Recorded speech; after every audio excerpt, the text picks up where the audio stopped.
পুরা বাংলাদেশ আমাকে বলে বলিউড। আমার পা বাঁধলো, হাত বাঁধলো, বেঁধে আমাকে সোফার মধ্যে এরকম করে দিয়ে গলা টিপে তুললো। বাংলাদেশি অভিনেত্রী ও মডেল স্নিগ্ধা চৌধুরী, যিনি কিছুদিন আগেই আশিয়ান সিটির চেয়ারম্যান নজরুল ইসলাম ভূঁইয়ার বিরুদ্ধে এক সংবাদ সম্মেলনে হত্যা চেষ্টা ও শারীরিক নির্যাতনের অভিযোগ তুলে দেশ জুড়ে তুমুল বিতর্কের জন্ম দিয়েছিলেন। পুরা বাংলাদেশ আমাকে বলে বলিউড, পুরা বাংলাদেশ আমাকে বলে বলিউড। সেই বিতর্কের রেশ কাটতে না কাটতেই তাকে ঘিরে আবারও শুরু হয়েছে নতুন বিতর্কের রোল। বিতর্ক আর স্নিগ্ধা উভয়ই যেন একই সুতোয় বাঁধা। জানা যায়, এই মডেল ও অভিনেত্রী স্নিগ্ধা চৌধুরীর বিলাসবহুল জীবনযাত্রার আয়ের উৎস নিয়ে প্রশ্ন তুলে তার বিরুদ্ধে শাস্তিমূলক ব্যবস্থা গ্রহণের দাবি জানিয়ে দুর্নীতি দমন কমিশন বা দুদক বরাবর লিখিত অভিযোগ দায়ের করা হয়েছে। সংশ্লিষ্টদের দাবি, আরেকজনকে গর্তে ফেলতে গিয়ে এখন নিজেই সেই গর্তে পড়েছেন অভিনেত্রী স্নিগ্ধা। গত ৯ আগস্ট রাজধানীর মিরপুরের বাসিন্দা মঈনউদ্দিন আহমদ দুদকের চেয়ারম্যান বরাবর এ আবেদন জমা দেন বলে জানা যায়। দৃশ্যমান কোনো বড় আয়ের উৎস না থাকা সত্ত্বেও স্নিগ্ধা চৌধুরীর দীর্ঘদিনের বিলাসবহুল জীবনযাপন নিয়ে ওই অভিযোগপত্রে প্রশ্ন তোলা হয়েছে।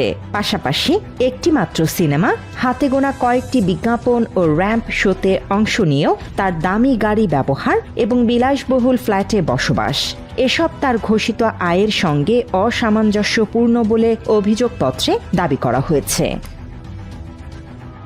এছাড়াও অভিযোগপত্রে স্নিগ্ধা চৌধুরীর বিরুদ্ধে ব্ল্যাকমেইলিং, অবৈধ উপায়ে সম্পদ অর্জন, মাদক ও স্বর্ণ চোরাচালানের মতো গুরুতর অপরাধের সম্পৃক্ততার অভিযোগ আনা হয়েছে। দেশ বিদেশের একাধিক শীর্ষ সন্ত্রাসীর সঙ্গে তার যোগাযোগ রয়েছে বলেও এতে উল্লেখ করা হয়। এর আগে গত ১৭ জুলাই ঢাকায় চলচ্চিত্রের এই অভিনেত্রী এক সংবাদ সম্মেলনে আশিয়ান সিটির চেয়ারম্যান নজরুল ইসলাম ভূঁইয়ার বিরুদ্ধে তার উপর হওয়া শারীরিক নির্যাতন ও দমনপীড়নের মতো গুরুতর অভিযোগ তুলে নানা আলোচনা ও সমালোচনার মুখে পড়েন। স্নিগ্ধা চৌধুরী দাবি করেন, নজরুল ইসলাম তার হাত পা বেঁধে গলা চেপে ধরে শ্বাসরোধ করে হত্যার চেষ্টা করেছিলেন। আমার পা বাঁধলো, হাত বাঁধলো, বেঁধে আমাকে সোফার মধ্যে এরকম করে দিয়ে গলা টিপে তুললো। তবে সমালোচকরা প্রশ্ন তোলেন, রশি দিয়ে হাত পা বেঁধে নির্যাতন করা হলে শরীরে তার দৃশ্যমান কোনো চিহ্ন থাকার কথা, কিন্তু তেমন কোনো চিহ্ন দেখা যায়নি। একইভাবে গলা চেপে ধরলে সেখানে দাগ থাকার কথা ছিল, কিন্তু গলাতেও কোনো দৃশ্যমান দাগ না থাকায় তার বক্তব্য ঘিরে নেট দুনিয়ায় তৈরি হয় ধোঁয়াশার আবহ। সেই সংবাদ সম্মেলনে স্নিগ্ধা আরও দাবি করেন, তাকে খাওয়ার জন্য কফি দেয়া হলে নজরুল ইসলাম সেই গরম কফি তার মুখে ঢেলে দেন। এ সময় নজরুল ইসলামের সঙ্গে তার পিএস শোভাও উপস্থিত ছিলেন বলে জানান তিনি। সে কি করলো, এই নজরুল কি করলো, ওই গরম কফি নিয়ে আমার মুখে ঢেলে দিল। এই সোবা না সাবা, এই প্রস্টিটিউট তখন ওখানে ছিল। কিন্তু এখানেই তৈরি হয় এক ধোঁয়াশাচ্ছন্ন ঘন কালো মেঘ, যার আবরণে লুকিয়ে আছে বড় ধরনের স্ববিরোধিতা। সংবাদ সম্মেলনের বক্তব্যের সঙ্গে বাংলা এডিশনকে দেয়া তার অডিও সাক্ষাৎকারে পাওয়া যায় স্পষ্ট অমিল। সেখানে তিনি দাবি করেন, নজরুল ইসলাম নয়, বরং তার পিএস শোভাই তার মুখে গরম কফি ঢালেন। গরম কফি ওই মেয়েটাই সবাই ঢেলে দিয়েছিল এবং আমার ড্রিঙ্কের মধ্যে ড্রাগ ওই মেয়েটাই মিশাইছিল এবং আমার মাথায় শটগান ধরে বলা হয়েছে যে এটা তুই খাবি, তাহলে তোকে বেরোতে দিব না। এবং এই মেয়েটা সবকিছুর সাক্ষী ওখানেই ছিল এবং সে হচ্ছে নজরুলের রক্ষিত। একই ঘটনায় দুই ভিন্ন বক্তব্য, কখনো নজরুল ইসলাম আবার কখনো তার পিএস। এই দ্বিমুখী অবস্থান শুধু স্নিগ্ধাকেই প্রশ্নবিদ্ধ করেনি, বরং পুরো ঘটনাটিকেই ঠেলে দিয়েছে এক গভীর সংশয়ে।